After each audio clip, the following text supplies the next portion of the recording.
Hi ladies, I tried to go live, but it just doesn't work for me, so we're gonna have to do it this way. This is for Stacy. I'm just gonna quickly go over my under eye circle covering techniques and basic foundation. If you want anything more sort of further into the routine, let me know. So to start, I have washed my face, moisturized, and put a illuminating primer on. Maybelline has a pretty good one. And then what I can do next, if you have really dry under eyes, you can put like a nice under eye cream on and let that sink in. I got this at Shoppers. It's supposed to depuff, and you keep it in your fridge. It has like a little iron head on it that gets cold. So what I do before any makeup, I give a little squeeze. And I've got a couple techniques, so I'm going to do sort of different ones on each eye, so you guys can sort of see. And so this just rubs in. The cream in there is supposed to help get rid of puffiness, blur fine lines, that sort of thing. It's not super cheap, but there are a few products like this out there that you can use if you're desperate. Cold Spoon works. I do think an under eye cream is a big help because it kind of tightens everything up and keeps it nice and moisturized, which helps prevent cakiness. So next step would be the color correcting. So people with really, really dark under eyes, you'll notice sort of in this area, it gets a little sort of purple or blue. My biggest problem is my eczema on my eyelid. So different colors have different color correction.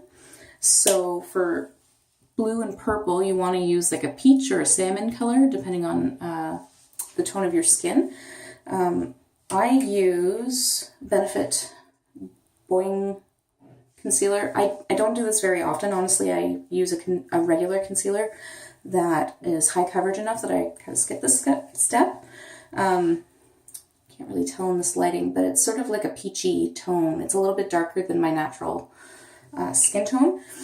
You can also buy actual like color correctors. People with darker skin tones would use like an orange or a red. And again, the fairer you go, it kind of goes down to like a pink. I got a few products also from Benefit at my local Shoppers. They have something called Ola Lift, and it's the same sort of idea. I'm just going to put this on one eye. It's a very light pink, vaguely shimmery cream. That's sort of like a primer for the under eye. It just helps brighten because of the pink tone.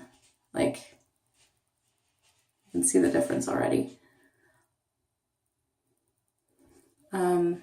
They have a slightly more, not slightly, a pretty opaque version in the form of a pencil called Eye Bright. So if you can find these on sale, it's worth it. I got these for like $5 each on sale, so keep an eye on your clearance section at Shoppers. This was at the Barrhaven Strandherd location. So it's just a light pink pencil that you can sort of draw on. But for the sake of this demonstration, I'm going to do the color correcting with my Boing. So what you want to use is either your finger or like a small concealer brush just to apply. I find the finger usually is the best method because often color correctors, they're sort of a waxy texture, and this helps warm it up to make it a little bit easier to blend. So once you get it down, you can either blend with your finger. What you want to do is tap really gently. You don't want to be rough with your under eye because that will actually aggravate dark circles and cause wrinkles. So you just kind of tap that into the area. And this is before foundation, before any other makeup, especially when you're using a color corrector that has a more like bright color. So like the oranges or the salmons. Sorry, I'm not flipping you girls off. I just like using this finger because it's a bit more gentle. So once you get it down, if you feel like you need to blend it a little bit more, I like to use, this is an e.l.f. brush. And I think it doesn't have a name on it, but it's a very dense sort of compact brush. I have another similar one here that I got on eBay, very dense, compact.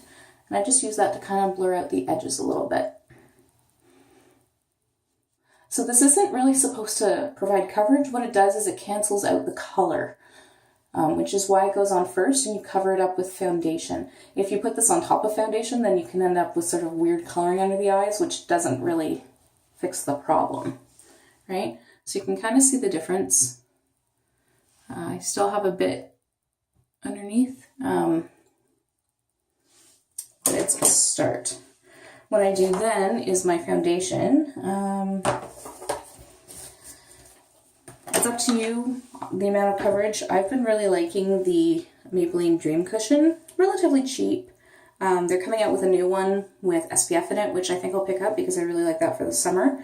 I'm in Porcelain, and basically it's a little compact. You can apply with their sponge. I'm not a big fan of it, but that's where the foundation is. It's sort of, it feels lighter. So I'm just wetting my beauty blender. It feels lighter than a lot of other foundations, which I like. But it has decent coverage. And kind of a dewy finish, not like overly dewy, but so again, you can apply this with either their sponge, like a beauty blender. Real Techniques has a similar sponge. Brushes are okay. I just find that they have a tendency to go streaky. So I just press in and then bounce. So bouncing sort of diffuses the product a little bit, so it automatically blends as you apply, but it also bounces it into the skin a little bit. The reason I like a sponge as opposed to a brush is, especially for like heavier foundations, is it actually kind of, the dampness of the sponge keeps the foundation from looking too cakey. So you just want to blend this all over your face. I do know some people don't like putting foundation under their eyes if their eyes are really sensitive. I like the coverage, so I do. And don't mind my head thing. It's part of my curly girl routine. It's called plopping. I'll wear this for a couple of hours while my hair dries a little bit and end up with really nice curls. So you can see I added just a bit of coverage. It evens out my skin tone, so it gets rid of the redness. I've got a few zits under on my chin, on my cheeks. I'm kind of going for more of a natural look today, so I'm not going to go too heavy. I don't mind a bit of redness. I don't have rosacea or anything, so it's okay. But I do bring it onto my eyelids, kind of as a primer, but also to cover up that eczema a little bit. Okay, so you can see it's still not perfect, but we're getting there. So once the foundation is down, that's when I bring out concealer. So one of my favorites right now, I was actually going to bring down the Maybelline Age Rewind, but I can't find it right now. So what I've been using for days that I need better coverage is the Rimmel Perfect Match. I also have this higher end one. It's Makeup Forever, and I think it's called the Lift Concealer. It's kind of a pink tone, so it does do color correcting, but it doesn't have super high coverage. So what I like to do, sorry if you can hear the boys freaking out in the back. Kind of abandon them to pat. Okay, so I just draw kind of a triangle, because this also provides highlighting. So I'll put sort of my problem areas. If I want to highlight my forehead, my nose, I can do that too. But because this is heavier, what I like to do is kind of tone it down a bit. You can skip this part, but I add a bit of the Makeup Forever to just add that sort of pink tone. For highlighting, and what I prefer for under eye concealer is lighter than my normal skin tone. Hey, Liam. Hey. I'm talking to the April mummies right now. But you're my mate. Yeah, you can show me after though, okay? Pay attention right now. Shut the door. Okay. So listen. It's okay. Leave the door open. I may need to take a short break as Mason is here, and the second he sees me, he cries, which is why I had the door shut. Okay, we'll be back. Hello again. Sorry about that. I guess it doesn't really matter to you guys because I paused you. Anyway, because that took a little bit of time, I'm just going to add a bit more because the stuff I had under my eyes dried a little bit. Keep in mind, the more product that you use, especially thicker products, you might end up with some creasing. So what that means is your under eye lines, if you have them like I do, product will sort of settle in there. So to prevent that, what you want to do is right after you apply your concealer, you want to powder it, which is why I tend to do it right away after foundation because I want to powder my foundation anyway. So the key with getting the coverage that you want, aside from the products you choose, is thin layers. It's way better to do a bunch of thin layers than like glop it all on. As you can tell, Mason kept me up pretty much all night last night and the night before and the night before that. Mom's looking a little rough today. So what I like to do, again, you can use a brush for this. I prefer a sponge because it kind of blends it better. But I like to kind of blend it out into a triangle to highlight my face and bring out my cheekbones. So I just sort of blend up and down, light dabs. There's a bunch of different sponges out there that you can get to do this. You don't have to, fork out the $25 or whatever for a beauty blender. I really like the Real Techniques one. In fact, I gotta replace mine. L'Oreal's coming out with one, and I know I've seen the ones by Quo. I haven't tried them though. What you want is one that's like really squishy and soft. If it's too hard, it's really uncomfortable and doesn't really do what you want for the product. So for me, that's good enough. Like, I'm always going to have a certain amount of under eye baggage. It's just sort of the nature of the thing, right? And I'm not perfect. I'm okay with that. So now to set it, you can use just sort of straight up translucence powder. This is my favorite. It's the, at least for the moment, the NYC Smooth Skin Loose Face Powder in translucent. Super cheap. If you can't find it at Shoppers, because I know they're discontinuing a lot of the NYC, you can get it at Pharmaplus or Pharmaprix, whichever's closer to you. I prefer to use this all over the face as opposed to the under eye. Under eye, you need to be careful not to use a powder that's too heavy. Like, don't use a foundation powder underneath the eye. Use a translucent powder, a setting powder. I know Maybelline has a really good HD one, which is a dupe for the Makeup Forever one, which is like $1 bajillion. What I've been doing lately is using this e.l.f. highlighting palette. It's a really natural highlight palette, so it's not like glittery or anything.